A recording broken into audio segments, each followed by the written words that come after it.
ఇదంతా ఒక్కెత్తైతే అసలు పంచాయతీ ఇంకో దిక్కున్నది. ప్రస్తుతం తమిళనాడులో డిప్యూటీ సీఎం కుర్చీ ఖాళీగానే ఉన్నది. పోయిన సర్కార్లో ఈ కుర్చీ మీద ఉదయనిధి స్టాలిన్ కూర్చున్నాడు. ఆ తర్వాత విజయ్ సారు సీఎం అయినాక ఈ పదవి ఎవరికి ఇయ్యలే. విజయ్ సారు మొన్నటి ఎలక్షన్లలో 2 జాగాలలో పోటీ చేసిండు. ఒకటి పెరంబూర్లో గెలిచిండు. అట్లానే తిరుచి ఈస్ట్లో కూడా గట్టి మెజార్టీతోని గెలిచిండు.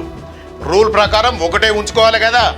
అందుకే తిరుచి ఈస్టుకు రాజీనామా చేస్తాడని పార్టీలో చెప్తున్నారు. గీడనే అసలు సినిమా మొదలైంది. ఈ ఖాళీ అయిన జాగాల త్రిషాను పోటీ చేయిస్తారని ఊరోళ్ళు వాడోళ్ళు కూడా కూస్తున్నారు. ఏకంగా పార్టీ మీటింగ్లోనే ఈ ముచ్చట వచ్చిందని, గెలిచినాక డిప్యూటీ సీఎం కుర్చీ త్రిషాకే ఇస్తారని గాలి వార్తలు జోరుగానే షికారు చేస్తున్నాయి. గతంలో విజయ్ సారుకు త్రిషాకు మధ్యలో ఏవో సంబంధాలు ఉన్నాయని గిట్టని వాళ్ళు బాగానే ప్రచారం చేసిండ్రు. ఎలక్షన్ల ముందైతే ఏకంగా ఇద్దరు కలిసి ప్రైవేట్ టూర్కు పోయిండ్రని ఒకటే రచ్చ జరిగింది.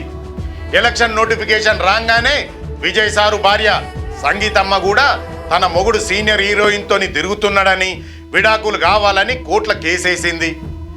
ఆపోజిషన్ వాళ్ళు ఇదే సందు అనుకొని రెచ్చిపోయిండ్రు. కానీ విజయ్ సారు ఇవన్నీ లైట్ తీసుకున్నాడు. అవి నా పర్సనల్ ముచ్చట్లు, నేనే చూసుకుంటా.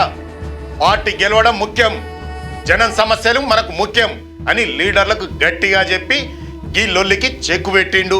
ఇన్ని లొల్లిలు జరిగినాక కూడా త్రిష మాత్రం విజయ్ సారుకు సపోర్ట్గానే నిలబడ్డది. ఎన్డీఏతోని సీట్ల సర్దుబాటు విషయంలో అమిత్ షాతోని మాట్లాడిందని కూడా చెప్పుకుంటున్నారు. కానీ పార్టీ దాన్ని ఖండించింది. ఏది ఏమైనా త్రిష పుట్టినరోజునే విజయ్ సీఎం అవ్వడం, తిరుమల స్వామిని దర్శనం చేసుకొని వచ్చి గంట పాటు విజయ్ సార్ ఇంట్లో మీటింగ్ పెట్టడం చూస్తాంటే ఆమె రాజకీయ రంగ ప్రవేశం ముచ్చట పక్కా అని అందరూ అనుకుంటున్నారు.